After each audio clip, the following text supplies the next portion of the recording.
नमस्कार और साक्षी news network और आप सभी का स्वागत है। भारतीय वायुसेना का विमान मिग-21 एक बार फिर चर्चा में है।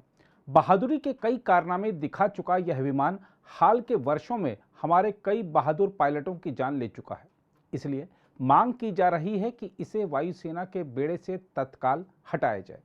मिग-21 में अक्सर प्रशिक्षण उड़ानें संचालित होती हैं और अक्सर ही ये विमान हादसे का शिकार हो जाता है, जिससे हमारे युवा पायलटों की जान चली जाती है। इस बात को लेकर उन परिवारों में आक्रोश भी है जिन्होंने अपने बच्चों को खोया है। मिग-21 की उड़ता ताबूत वाली छवि पुख्ता होते देख अब भारतीय वायुसेना ने भी निर्णय लिया है कि वह अपने बेड़े में बचे 4 मिग-21 लड़ाकू स्क्वाड्रन को चरणबद्ध तरीके से हटा देगी। वायुसेना ने इसके लिए अगले 3 वर्षों यानी 2025 तक की समय सीमा तय की है। बताया जा रहा है कि इनमें से एक स्क्वाड्रन को इसी साल सितंबर में हटाए जाने की उम्मीद है। यही नहीं, वायुसेना अगले 5 वर्षों में मिग-29 लड़ाकू विमानों के 3 स्क्वाड्रन को भी चरणबद्ध तरीके से हटाने की योजना बना रही है। हम आपको बता दें कि वायुसेना सूत्रों का कहना है कि सोवियत मूल के विमान बेड़े को चरणबद्ध तरीके से हटाने की योजना वायुसेना के आधुनिकीकरण अभियान का हिस्सा है और इस कदम का राजस्थान के बाड़मेर में मिग-21 की दुर्घटना से कोई संबंध नहीं है। बताया जा रहा है कि श्रीनगर स्थित स्क्वाड्रन नंबर 51 के लिए 30 सितंबर की नंबर प्लेट तैयार होगी। नंबर प्लेट का संदर्भ एक स्क्वाड्रन को हटाए जाने से होता है। एक स्क्वाड्रन में आमतौर पर 17 से 20 विमान होते हैं। इस स्क्वाड्रन को सोडो आर्म्स के तौर पर भी जाना जाता है। भारतीय वायुसेना के बेड़े में मिग विमान 1963 से हैं और फिलहाल करीब 70 मिग-21 लड़ाकू विमान और 50 मिग-29 विमान हमारी वायुसेना के पास हैं। मिग-21 लंबे समय तक भारतीय वायुसेना के मुख्य लड़ाकू विमान रहे हैं। हालांकि इस विमान का हाल का सुरक्षा रिकॉर्ड बेहद खराब रहा है। मिग-21 के क्रैश रिकॉर्ड को देखते हुए इसे फ्लाइंग कॉफिन यानी उड़ता ताबूत नाम भी दिया गया है।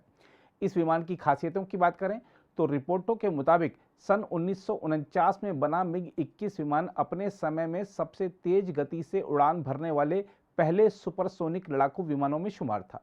इसकी तेज गति के कारण ही अमेरिका भी इससे डरता था।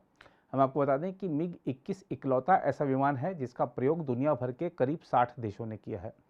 जहां तक मिग-21 के विमान के भारत के लिए किए गए बड़े कारनामों की बात है तो आपको बता दें कि इसकी स्क्वाड्रन 1999 के करगिल युद्ध के दौरान ऑपरेशन सफेद सागर के अलावा भारत द्वारा किए गए बालाकोट हवाई हमले के एक दिन बाद पाकिस्तान की तरफ से 27 फरवरी 2019 को की गई जवाबी कार्रवाई के खिलाफ अभियान में भी शामिल थी।